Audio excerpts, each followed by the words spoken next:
Can we go over 15? Because it'll be spliced out. Absolutely not. No. Yeah, of course. If you have something more you want to say it. What are you Um, thinking about, Tiffany? we didn't talk about identity and relationships. Hmm.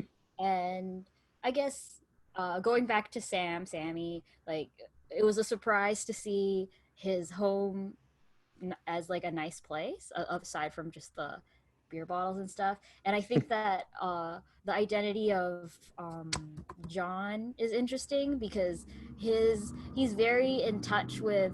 Sorry, can you hear that outside? Yeah, Okay. it's okay. The motorcycle? Was that a Yeah. motorcycle? Because that would be so perfectly timed. Yeah, so his identity is tied with I guess his former like romantic relationship with an Anishinaabe woman who isn't Maggie, and he was like doing carving and stuff, and I thought that was kind of odd.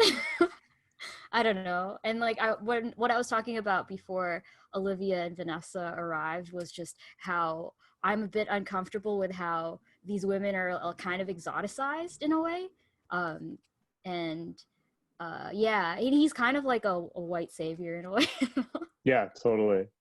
Though I wonder, is he the character from the first chapter that could swim forever along under the water? I think he must be, because when Dakota was watching him from across the lake, she said he dove under the water and she was worried she had to call 911, and then he came up.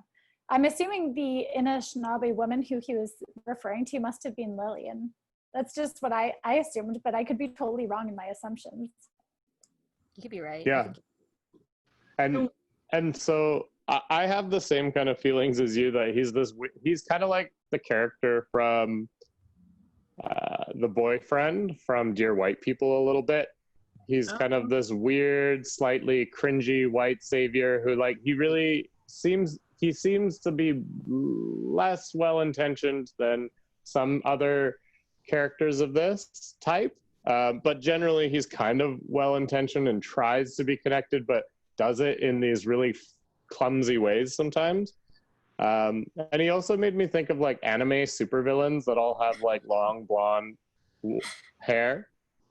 But I think that maybe he is some sort of, like, perhaps he reflects what people want to see. Maybe that, because I don't think that's really who he is. I think he's something different. I think he can change. You know, if he is that character from the first chapter, then he's, you know, minimum 80 years old probably now.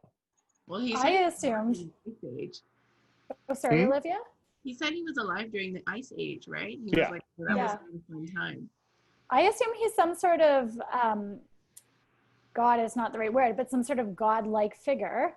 And I assume that he was the same person who was the man swimming naked in the water in the first chapter, or the prologue, whichever it was. And then also the drunk native guy yelling out his window at the girl with the bumper sticker, and also John. I assumed that he was just like, maybe he is Nana Bush, right? And that he has been going through for all these years, and Lillian called him back to save her community and to bring back the Anishinaabe way. That's where my mind was going with this story. I don't take John for a white man. That's just like his physical representation. So that, but to me, that's like not actually his identity. But I think it is that physical representation. It's kind of like, why is he represented that way? It will be very important, and I'm sure that'll unravel. Yeah, for sure. And I don't know yet if it's problematic that he's represented as a white man. Yeah. And this book was written in 2010. And Margine was saying that it wasn't until recently that she got to speak about like her experience in residential school, I guess, and also it was like a gradual change. And 2010 was 10 years ago, and I don't know what that means for how openly even like Indigenous writers can speak about their experiences, and like how much they have to like pander to like white people, I guess. Yeah, there's lots of politic, and like why does there need to even be any white characters in this story, right? Nicole, do you want to say something? So you know he's the Raven, right? So John is the raven. In Anishinaabe culture, that's the god of, it's the trickster god, and he represents metamorphosis and change. That's why his eyeballs change and his appearance changes and his age changes, and there's all this ambiguous sort of connotation towards that he's immortal, like that he's been around for a long, long time. But why he has chosen, because he has chosen to be a leather-clad blonde guy, is, I wouldn't call it problematic, but I want to know what the actual reason is, because it has a lot to do with Maggie, and I haven't figured that out yet. So, but every single name that he chooses means something. So a tanner means leather maker. So, and he gave that name to Virgil. So Virgil sees, what does he see first? He sees the leather, right? So it's a very literal translation of who he is. But Richardson is the name that he gives Maggie, and that means power or brave or hardy. And we were talking about like the white savior. So maybe he has to be this big blonde savior for her, but why particularly does he have to be a white guy? And then he gives Dakota, the cousin, the name Clayton, which means it can mean clay or settlement or mortal, just mortal. And he gives the women, the chatty women in the restaurant, he gives them the name From, and From means pious or observant. And remember, he says, oh, I learned a lot of stuff at the restaurant. So I was observant, I was listening. And then he writes his name Preston in the church book, which literally means priest or village. So as an author, you can't pick a name out of a hat, you pick it for a reason. So why the names he's chosen mean something, and his image means something, but I haven't figured out quite what that means yet. Nicole, did you look up the name that Sammy gave him?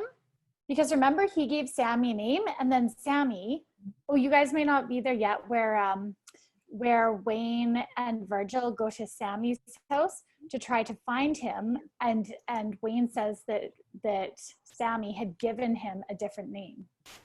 Ooh, I don't know yet. I'm gonna see if I can find it. Yeah, I'll see if I can find the name for you, and then I'll not right now, but I'll have to go back and see if I can find the name for you, and we should try to figure out what that one means. Yeah. I wonder if, too, since it is considered a bit of a comedy, if this trope was chosen almost as like a joke towards romance novels that have that like reclining blonde muscular figure on the front. Yeah. And because they joke about it in the book, and the Anishinaabe, like the Ojibwa sense of humor, there's so much irony and there's so much humor. Like, even when Maggie goes to her dying mother, and what took you so long? She goes, I was getting a haircut. Like there's that dry sense of humor that is just fantastic. And I am wondering the same thing, but we'll see by the end of the book, I guess. By the way, the name is Or Caliban. maybe not. Yeah, maybe not. The name is Caliban. We should look it up for next time. Type it in, Vanessa? Yeah. I think, Kyle, what you're saying about the romance novel connection is also something that Maggie discovers.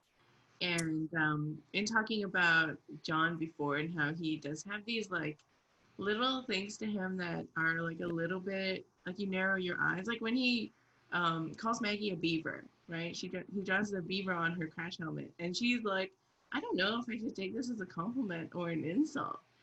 And I don't think that's the first time Maggie has felt that way towards John. I recall him doing something similar to that earlier in the book, but I don't remember what the example is. But also some of the ways that he like talks about women, like earlier he's like, I've never been able to find a woman who like is suited to me and who loves me. And it like obviously it doesn't feel like he wants to be in a lifelong romantic relationship, but I think in John struggling with his own identity, he's struggling to find people who are faithful to him, and he goes through that with Lillian, and Lillian is this just this enigma to him because she does balance her like love of Christ and her belief in him and her belief in other things, and maybe he doesn't like that and he struggles. Like he even goes to the church, right, and Yeah. talks to Jesus about like, okay, what is it, you know, your figure up there is so pathetic to me, like why do all these people do and all this stuff. So I think John is going through his own identity crisis as people, fewer and fewer people believe in him. I feel like Hmm. Lillian is the one who believes in him at the end, which is why it pulls him out of his like alcoholism. Hmm. Cool. Well, I'm excited to see where the book goes next. Hmm. Yeah. And yeah. Awesome. Do you want to? Is that it? That's it. Shall we call it a day and keep on reading because we got to finish it by Friday, right?